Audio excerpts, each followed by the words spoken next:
Big Boss 9 Telugu 12 వారం 78వ రోజు ఓటింగ్లో వెనుకబడ్డ top 5 contestants. Bigg Boss 9 show దాదాపు క్లైమాక్స్కు చేరుకుంది.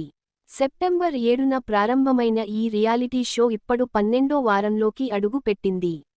ఇంకో 3 వారాల్లో ఈ సీజన్కు కూడా ఎండ్ కార్డ్ పడనుంది.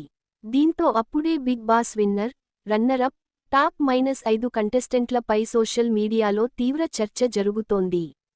ఈ నేపథ్యంలో 12వ వారం జరిగిన నామినేషన్స్ హోరాహోరీగా సాగాయి.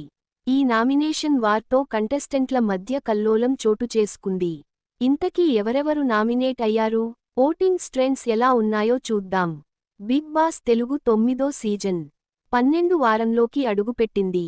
గ్రాండ్ ఫినాలేకు చేరువతున్న కొద్దీ హౌస్లో కంటెస్టెంట్ల మధ్య సైకాలజికల్ వార్ పీక్కు చేరింది.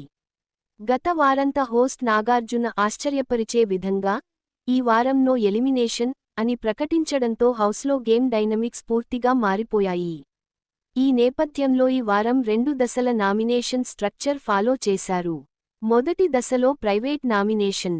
హౌస్ మేట్స్ ఒక్కొక్కరు డెన్లోకి వెళ్లి నామినేట్ చేయాలనుకున్న వ్యక్తి పేరును కార్డుపై రాసి బాక్స్లో వేసి తన అసహనాన్ని ప్రజల ముందు చెప్పాలి. ఇలా మొదటగా ఇమ్మాన్యుయేల్ వచ్చి డీమాన్ పవన్ను నామినేట్ చేశారు. కంటెండర్గా వచ్చిన తర్వాత ఫైటింగ్ స్పిరిట్ తగ్గింది. ఇతరుల కోసం ఆడుతున్నాడు అని పేర్కొన్నారు. తరువాత కళ్యాణ్ సుమన్ శెట్టిని నామినేట్ చేస్తూ గిఫ్ట్ ఇచ్చేవారినే పట్టించుకుంటాడు అని విమర్శించాడు.